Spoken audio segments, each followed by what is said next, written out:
Drying is an easy method of preserving herbs. The leaves, flowers, or seeds are exposed to warm, dry air in a well-ventilated area until the moisture evaporates. Hi, I'm Julie Cassio with the University of Alaska Fairbanks Cooperative Extension Service.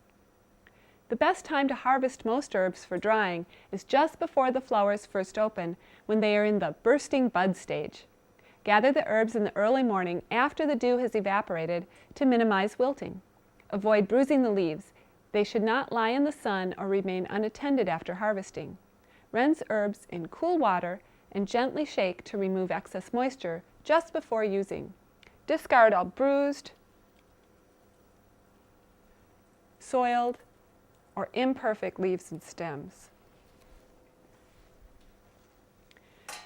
Air drying is one method of preserving herbs. Sturdy herbs such as sage, parsley, thyme, and summer savory are the easiest to dry. They can be tied into small bundles and air dried.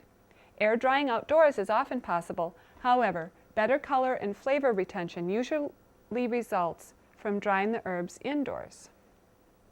My strings are getting tangled here. On the other hand, tender leaf herbs have a high moisture content and will mold if not dried quickly. Examples of tender leaf herbs are basil, tarragon, and lemon balm. Try hanging the tender leaf herbs, or those with seeds, inside paper bags to dry. Tear or punch small holes in the sides of the bag, and then work with small bunches of the herbs, as large bunches will mold.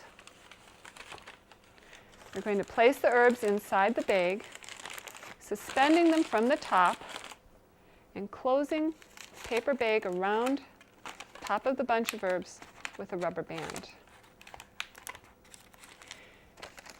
Place this where air currents will circulate through the bag. Any leaves and seeds that fall off will be caught in the bottom. Additionally, the individual leaves can be strung on a string and then suspended on overhead racks to air dry. Here's an example of basil leaves that are being strung to dry. When preserving chives, chop into the size pieces desired, spread on a plate or cookie sheet, and set out of the way in a warm room. Dill seeds and other seeds are handled the same way. Spread on a plate or a screen and dry indoors.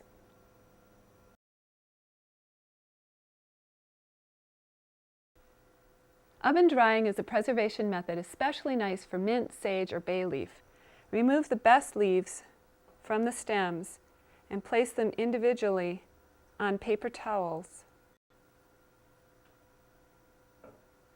so they're not touching one another. I think I have one more. Cover with another towel, and you can add other layers of leaves, up to 5 layers. A layer of leaves, another towel, another layer of leaves, to dry at one time. Dry in a very cool oven. The oven light of an electric range or the pilot light of a gas range is enough heat for overnight drying. Leaves dry flat this way, and they retain a really nice color. Microwave ovens are a fast way to dry herbs when only small quantities are to be prepared. Choose 3 to 5 branches with leaves, and again place them on paper towels and add another paper towel on top. Heat for 2 to 3 minutes on high. If they're not brittle and dry when removed from the oven, repeat microwave drying for 30 seconds more.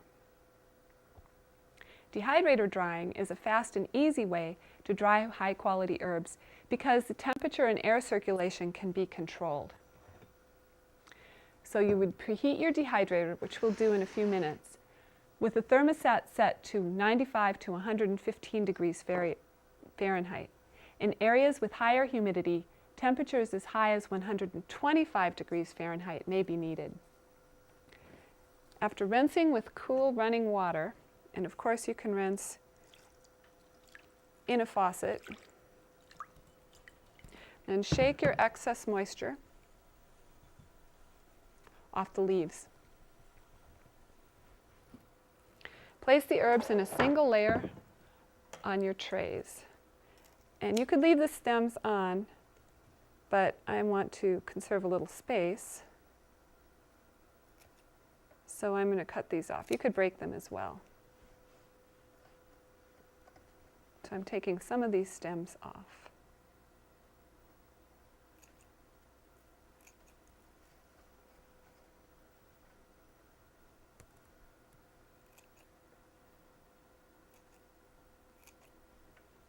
There, that looks nice.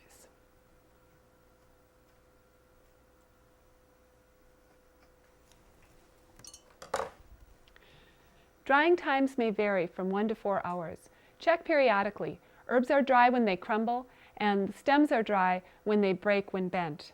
Check your dehydrator instruction booklet for specific details.